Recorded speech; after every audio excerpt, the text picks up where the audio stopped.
Good morning. It's good to see each of you here this morning. I have a little preface before we begin our lesson this morning. For those that were here Wednesday evening and sat in on the adult Bible class that Mike Blevins led, filling in for Joey, he discussed the topic of apathy, something that had been on his mind that was sparked by something we talked about in class last Sunday. Me and Mike did not collude on this, but my topic for today was also going to be on apathy. Now, call it providence, call it coincidence, but even if two different people speak on the same topic, you're going to hear two different things, because we have different approaches to how we view things. So what I would encourage you to do is if you were in class Wednesday, don't turn yourself off thinking, oh, we've already heard this. No, just take what Mike said, go back and watch it. If you weren't here, it was an excellent study. Put it together with what you hear today, and you will have a very complete idea of the topic of apathy and how it can affect us as God's children. To begin with, apathy is simply defined as a lack of interest or concern. Now, typically, when we hear the word apathy, it's most often applied to civil matters, and it has been throughout the ages. Plato said the price of apathy towards public affairs is to be ruled by evil men. When you don't care about who's governing you, the very worst kind is going to take that position. Aristotle said much the same. Tolerance and apathy are the last virtues of a dying society. We understand this. We see the results of this in our own society right now. That there have been so many people just kind of step back from participating, and now we kind of see where that has gotten us. But apathy also contributes to the decline in morality. It's not just a political issue, but it also contributes to the decline in morality. Albert Einstein, not a religious man by any stretch of the imagination, but a very intelligent man, he said the world is a dangerous place to live, not because of the people who are evil, but because of the people who don't do anything about it. Now, this is not to detract from those who are doing the evil, right? That is the catalyst for what goes on, but the indifference shown to the evil allows it to swell. But the danger of apathy does not stop with just society and morality. The church, and therefore Christians, must actively combat the attitude of apathy. Ran across a quote by D.L. Moody, who is a 19th century evangelist, very popular up in the Chicago area. But what he said was, what makes the Dead Sea dead? Because it is all the time receiving, never giving out anything. Why is it that many Christians are cold? Because they are all the time receiving, never giving out anything. Brethren, this is a very real problem that Christians must guard against. We can become stagnant in our service.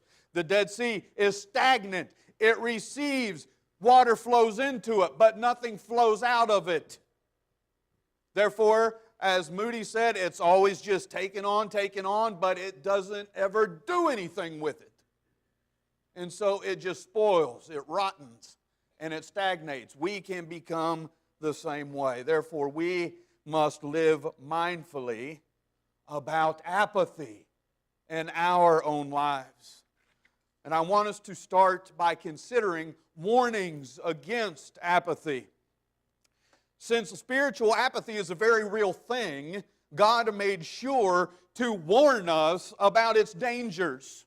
I want you to consider the prophet Zephaniah, not a book we turn to a lot, but a book that contains much wisdom. The book of Zephaniah, in the first chapter, in verse 12, notice what God says. He says, "And it shall come to pass at that time that I will search Jerusalem with lamps and punish the men who are, notice, settled in complacency, who say in their heart, the Lord will not do good, nor will He do evil. You know, the original languages that were used to write the Scriptures paint such vivid pictures with the words that are used. In the Hebrew language, complacency gives the impression of becoming thick, much like a liquid turning into a semi-solid state without freezing. I want you to picture Jell-O. This is going to help us understand what the Hebrew word complacency really is trying to get across. When you mix a packet of Jell-O, what is it? First, it's a liquid, right? It's very malleable. It takes on the shape in which it is poured. It flows very easily.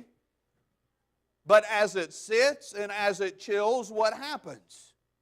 It thickens to the point that it no longer flows. You cannot pour it from one container into another container, but it has thickened to where it just jiggles a little.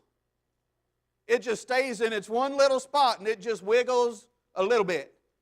No longer able to flow and take the shape of that which is required. In essence, verse 12 of Zephaniah chapter 1 is God saying, you no longer take the shape that I require of you. You're not doing what you're supposed to be doing. He goes on to say, I poke you and you just wiggle in your own little space.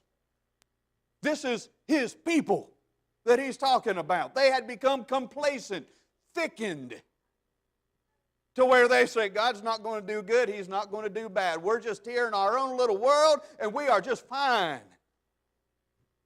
And He says, you have become thick to the point that I can't do anything with you. And nor are you doing what you are supposed to do. The phrase, settled in complacency, can be likened to apathy. Israel had developed a lack of interest or concern about the things of God, and in doing so, they became thickened, stiff, and congealed in their service. Now, some may say, well, Israel's situation was different, right? They were practicing idolatry. They were serving other gods. They had totally gone off the rails. That's not us. To that, I say hogwash.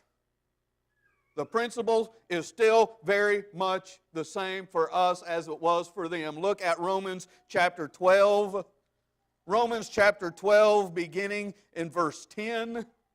Paul writes, be kindly affectionate to one another with brotherly love and honor, giving preference to one another. Notice, verse 11, not lagging in diligence, fervent in spirit, serving the Lord. Paul lists a do not followed by a do. He says, I don't want you to be lagging in your diligence, but I want you to be fervent. Again, the pictures that are given with these words really impart the meaning of what Paul is saying. Do not become sluggish. That's another way of saying lagging. Do not become sluggish in your zeal or enthusiasm. That's diligence. He says, I don't want you to do that. But rather, I want you to be fervent, he says. That means to be boiling or hot. I want you to be boiling in your purpose. Being fervent in spirit is being boiling in your purpose. And he's talking to Christians. Being boiling hot in your purpose as God's children. Not sluggish, but active. If you have a general science background, I can remember, this is the one thing I remember from science class whenever I was in high school. I don't remember much from science, but I remember this.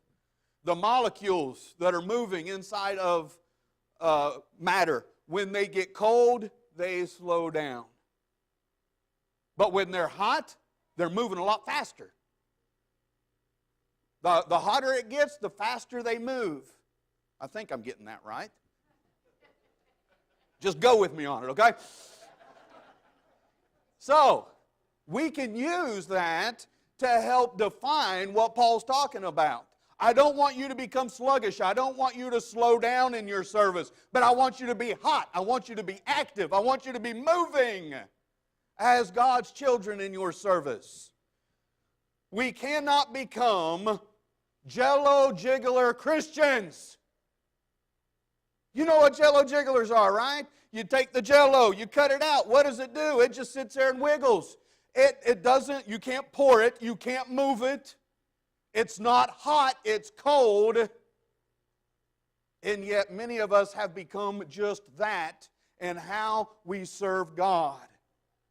Is we're content to just sit there and wiggle a little bit in our own little space. We cannot become jello jiggler Christians. As we saw in Zephaniah, God will punish those who remain in an apathetic state. God said, I am looking, I am using a lamp to look for those who are active. And all I find are people content to sit there and wiggle a little bit. And He says judgment will come on those that do not act. Now I want us to consider, we looked at warnings against apathy. Let's look at the manifestations of apathy. What should we be on guard for? You know, apathy is just kind of a general umbrella term, if you will. Let's break it down and actually notice what kind of traits, what kind of actions or lack of are we going to be looking for? Because apathy can be brought on by and to be the cause of a whirlwind of emotions. Many, many things go into one becoming apathetic. And so when it comes to our Christian service, we need to be aware of these triggers and these results of apathy to make sure we're not manifesting them in our own lives. When we do not properly handle feelings of frustration, right? Or the presence of stress in our lives. And we all have stress in one form or another from different sources in our lives. How we handle that, that's what matters. Not what the stress is, but what we do with it. The perception of disappointment. Oh, well, I really wish we would have done something better over here. I really wish we would have done something different over here. That would have been, man, I could have done a much better job with that if only we had done that. I'm just so disappointed. When we start to have these feelings and we let them accumulate, these can lead to becoming sluggish in our action, sluggish in our service. When we find ourselves being absent more than being present, this will also lead to lack of interest and concern. If all we think is, I'm just going to get my check mark on Sunday morning, then that's all I got to do, you are on your way to slowing down. You are not moving like them fast molecules are. No, you are starting to cure like that Jell-O in the fridge to where all you're going to be doing is sitting there and wiggling a little bit, and you're not going to be active as God would have you be. Absence is going to lead to apathy. This includes all of our family activities and individual opportunities. Let us not merely consider, and we'll talk about this in a little bit, let us not merely consider our Christian service as showing up twice on Sunday and once on Wednesday and saying that's all we got to do. No, there are far more opportunities that we have to be of service as God's children. Are we availing ourselves of those? Are we making time for those? Or are we just content to sit back and wiggle a little bit and just do what we think is enough to get by and make sure that God has, I filled out enough of God's check boxes to get into heaven whenever this life is done? No, we need to be more active in how we serve.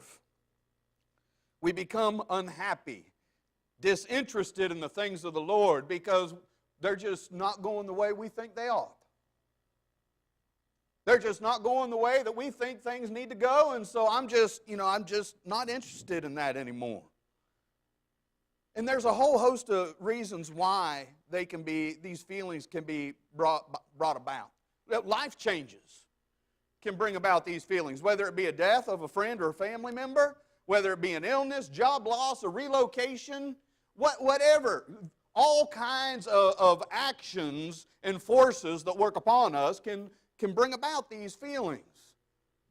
It could be the presence of hypocrisy, where we're affected by those who say one thing but then do something else.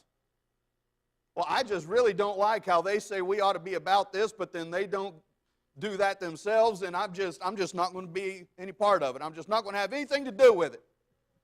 You see how their actions have caused us to be less interested and to not have this concern we should about the things of God? Now, these next two we're going to talk about, I believe, are the greatest cause of apathy among Christians. The first being pride. We let our pride get in the way. I want things to pass through me before they get the approval, before they are put into motion.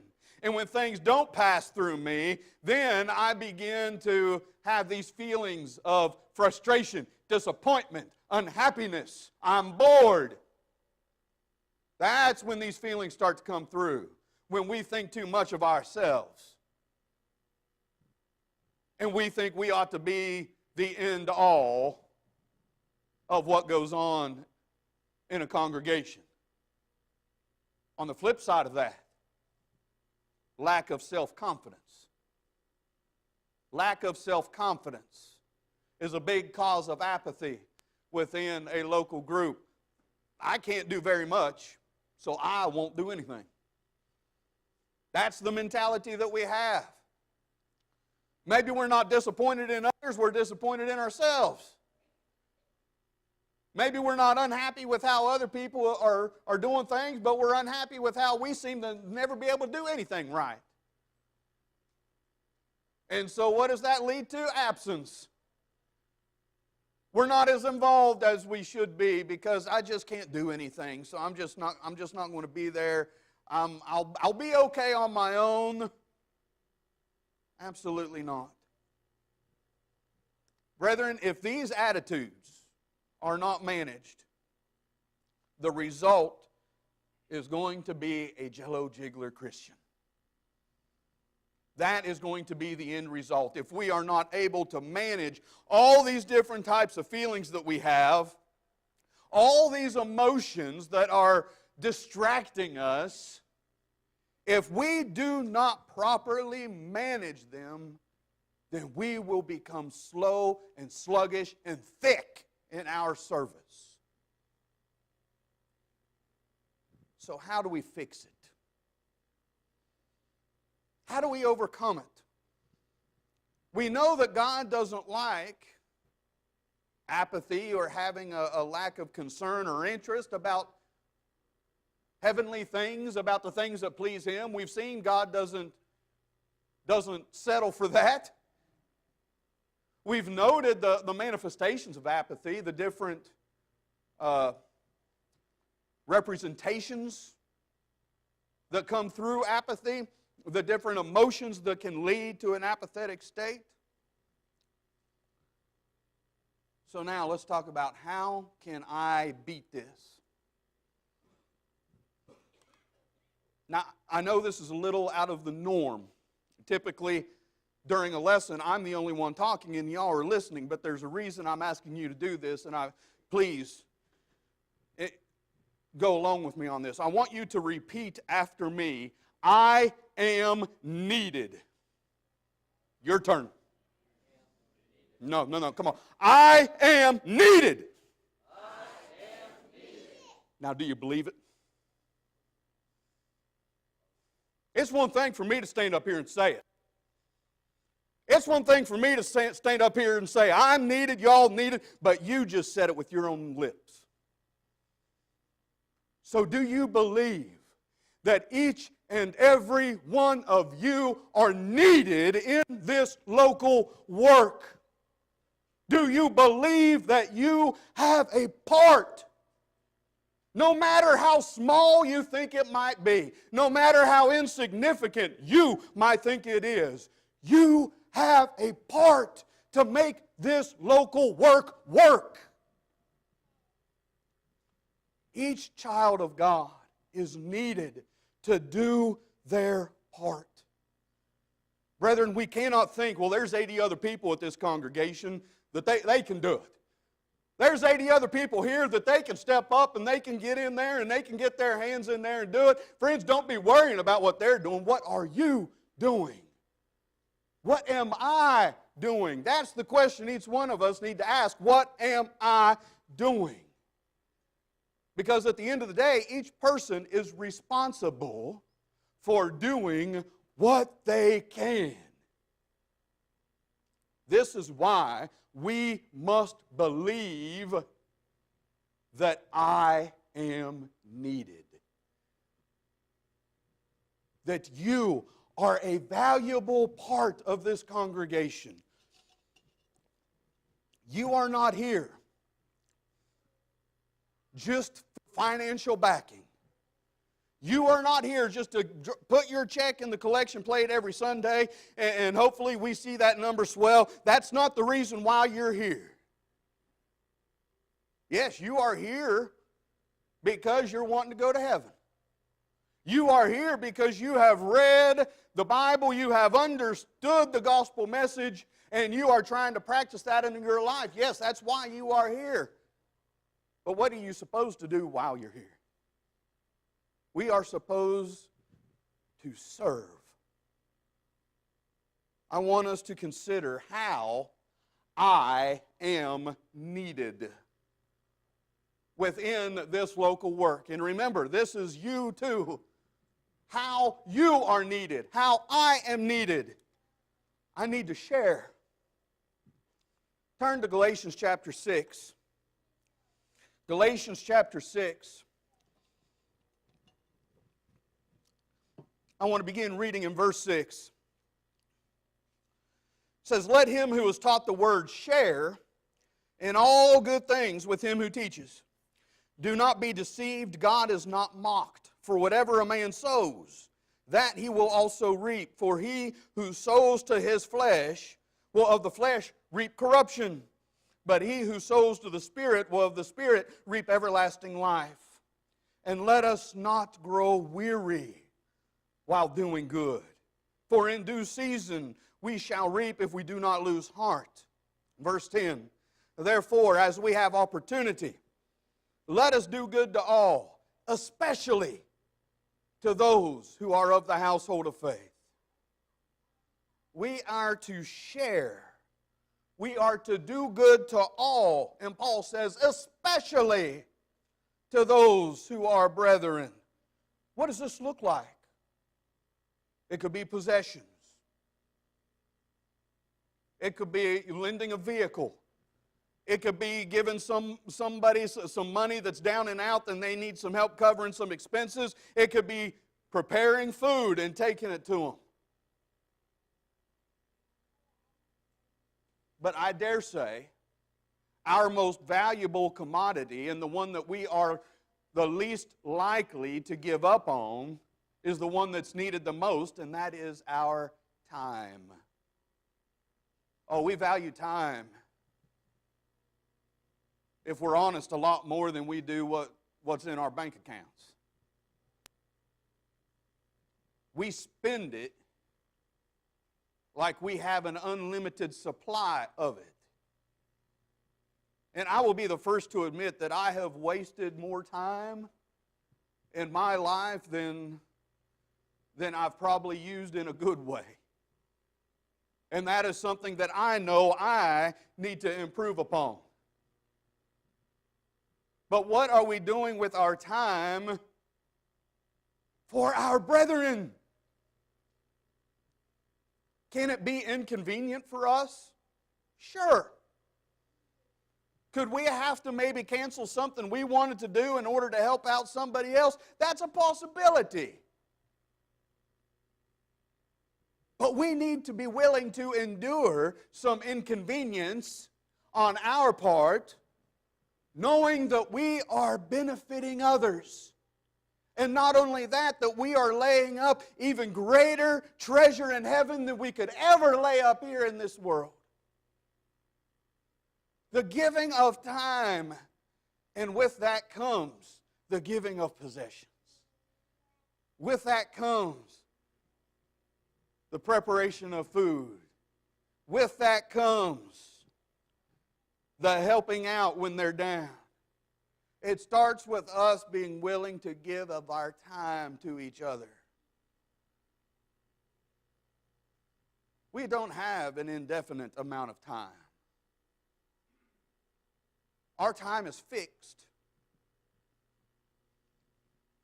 And God in His wisdom has seen fit to not reveal when that end of time will be for each one of us. Because if you knew the day and the hour in which your life would be ended, you really think you'd spend all of it doing what you're supposed to do? Or you think you'd be out living up your life knowing that, hey, I've got another week left. Right? I'm going to go out, I'm going to party, I'm going to live it up, and then at the 11th hour, Lord, I'm coming home. No. God expects us to work now. God wants us to be ready now. God expects us to serve each other now, because now is all we are guaranteed. Not a second more. I need to share. I also need to build up. Turn with me to Hebrews chapter 10. Hebrews chapter 10, beginning in verse 24.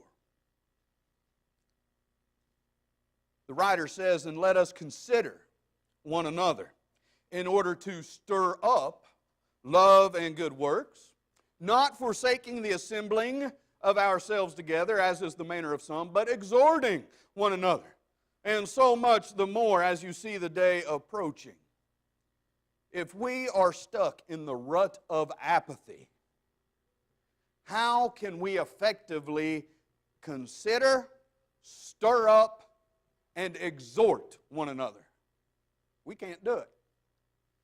When we are stuck in that rut of having no interest, no concern, we cannot effectively do what the Hebrew writer says to do in these two verses. Now let's make sure we understand what he's talking about here. He says, "And let us consider one another." To consider means to perceive clearly, to understand fully. How invested are you in your brethren? How well do you know your brethren? Have you took the time? There's that word again, time. Have you took the time to get to know them? To share in their life with them? Or do you have a Sunday, Wednesday relationship only? Stir up. He says we are to consider one another in order to stir up love and good works. That word stir up means a sharpening. A sharpening. Now I want you to consider who is being sharpened in this. Listen to verse 24 again. "And let us consider one another in order to stir up love and good works." I submit to you that the one that is to be sharpened is ourselves. And I'll show you why. When I am properly invested in my brethren, when I have taken the time to consider my brethren, then I am going to be moved through selfless love to act according to their well-being. That is being stirred up, sharpened in love and good works. We often portray verse 24 as prompting others to have love and good works. Now that's the next verse. No, he's talking in verse 24. The connection is that those who consider, which is everybody must consider each other, those are also to act. He says, when you consider your brethren, you take the time to sharpen your love and your good works for your brethren. And then he goes on in verse 25 to say, exhorting. This is where we encourage each other, to urge one to pursue some course of conduct. That's what it means to exhort. Being invested in my brethren will also move me to encourage them. But this is to be done in conjunction with good works or action, not instead of. We consider, we sharpen ourselves in what we do, and then we encourage each other to do the same. What this means is we cannot sit in the pew and tell our neighbor, go be the best Christian you can be, without going and being the best Christian we can be. But many times that's the path we take. Is we want to sit here and we want to pat each other on the back saying, you go do that. You go get out there and you just be the best Christian you can be. And then Monday morning rolls around and you wouldn't know I'm a Christian from the next guy.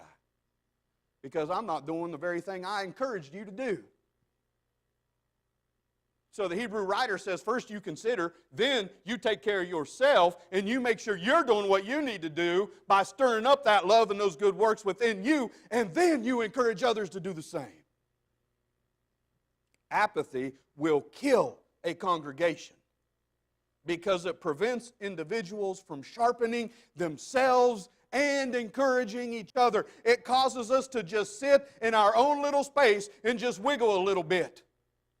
That's what apathy will lead to within a congregation. I am needed to share. I am needed to build up. I'm also needed to teach.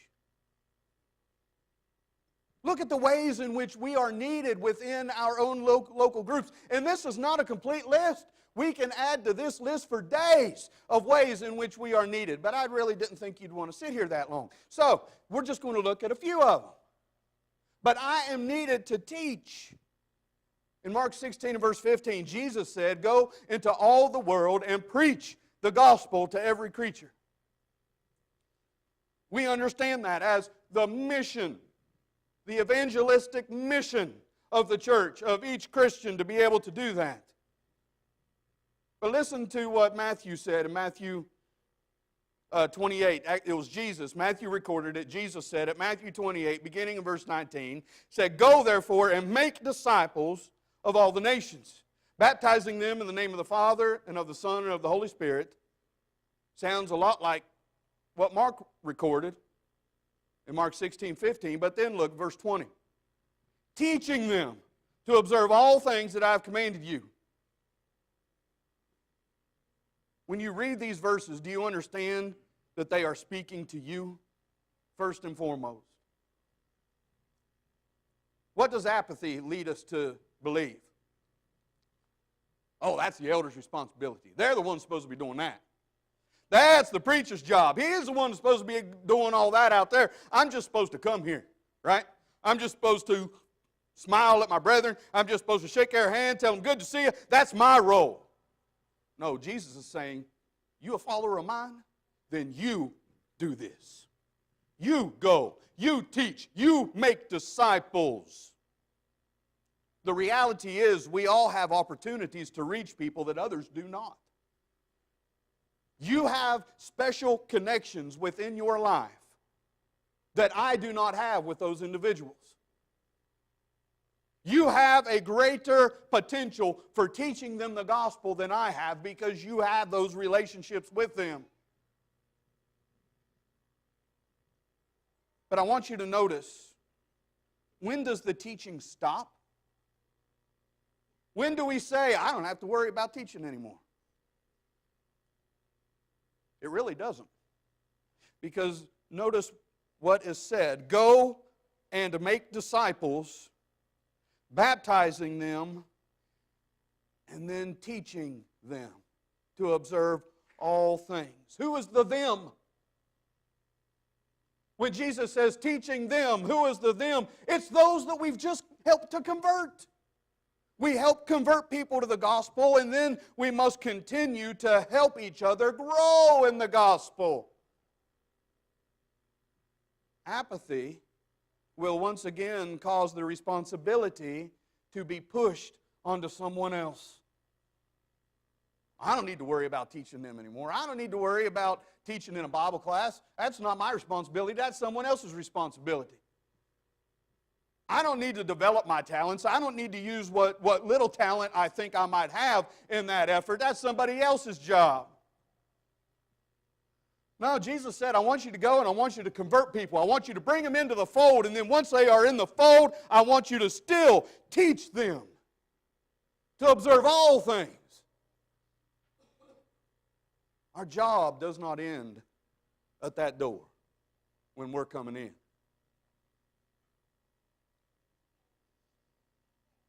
We defeat apathy, friends, when we recognize that I am needed, that I have a purpose in this congregation, in this local work that I am a part of. Those who claim to love good, will you do good?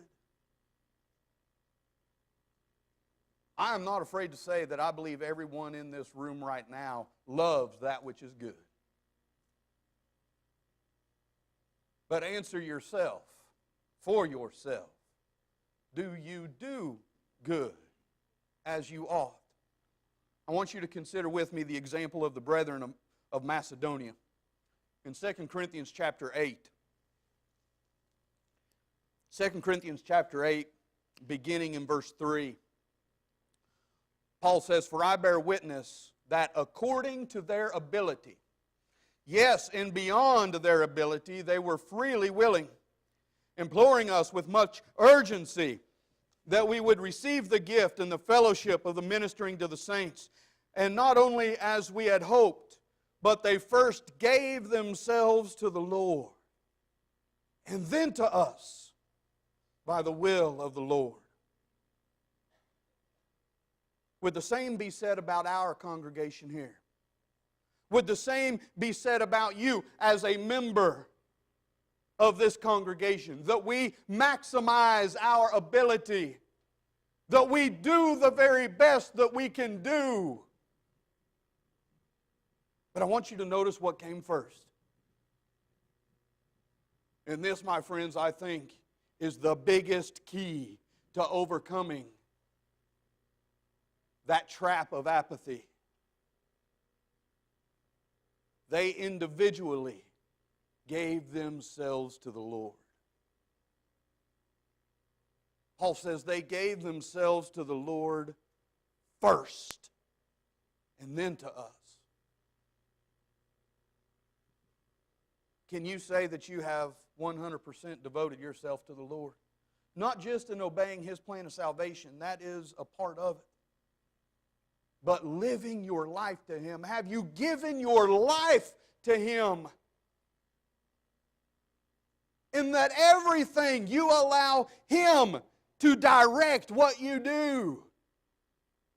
In how you conduct yourself, your behavior, the way you interact with others, the way you interact with your brethren. Have you given yourselves first to the Lord? Let's determine to live mindfully about apathy in our own lives. Let's determine that we are going to give ourselves to the Lord and to each other. and guard against turning into jello jiggler Christians. We don't want to just sit in our little spots and wiggle around a little bit. We want to be as profitable for God as we can, using whatever talents we have to His service. And if you are sitting there saying, well, I just don't have any talents. Again, I say hogwash. Everyone has something they can offer. And don't let the judgments of men determine whether you have a valid talent or not. Maybe it's being able to help pick up in the auditorium after services. Maybe that's a talent. You know what? That is serving. Maybe it's doing projects for other members. You know what? That is serving. Service is not limited to just standing behind this podium and doing something. Service takes place in all aspects, in all corners of the congregation. And do not think service is limited to just this building either. No, that's where apathy starts to get you. Is where we say, I don't have to do anything outside of here. I'm going to come and I'm going to work and I'm going to be a busy little beaver around here. That's what, 3 hours a week? That's if you come for Sunday school, Sunday morning, Sunday evening worship, and Wednesday Bible study. Maybe 3.5 hours. We'll give you that.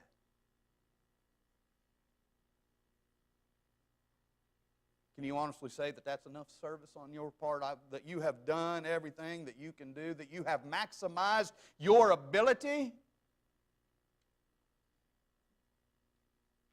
I think all of us can look within ourselves and find areas in which we can improve, in which we can grow, and avoid becoming sluggish in how we serve God and each other. Many display a lack of concern about their souls, become apathetic about their spiritual condition because they refuse to follow God's will. They just don't give it any attention. And it really doesn't matter how you feel about it. You can sit there and feel saved all you want to. We are very good at deceiving ourselves. What matters is what has God said, and have you done that? You know, if you truly care for your soul and your eternity, and if you are here this morning, I would like to think that you do care about your soul and about where you're going to spend your eternity. Then answer the question, have you submitted yourself to God's will? You can't feel yourself into heaven. I feel saved. I know I'm saved. I felt the Lord work on me. I felt Him come into me, and I know I'm saved. That's not going to get you that heavenly reward that you are seeking. Only following the will of God, by hearing and believing His Word, knowing that you must repent of your sins because of what His Word says, knowing that you must confess the name of His Son because He is the one that ratified the will, knowing that you must be baptized for the remission of sins. That act of submission on our part is where God removes our sin and adds us to His church. And then being reborn, coming up out of that water as a new creature, we live a new life for Him, being busy about serving,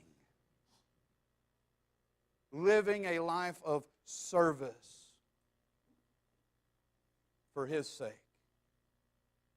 If you haven't submitted yourself to God's will, do so this morning. If you are a Christian and you have let apathy take hold of your life, or any of those emotions that we talked about that lead to apathy or stem from apathy, and you realize you're just stuck in a rut and you're ready to get out, you are ready to rededicate your life and to use your abilities as well as you can. But you need help. You need encouragement. Let us, your brethren, pray with you and for you, that you become that active member contributing to the congregation here. We do not want anybody to leave here with their spiritual state in question. Submit yourself to God. Give yourself to Him. Right now, as together we stand and sing.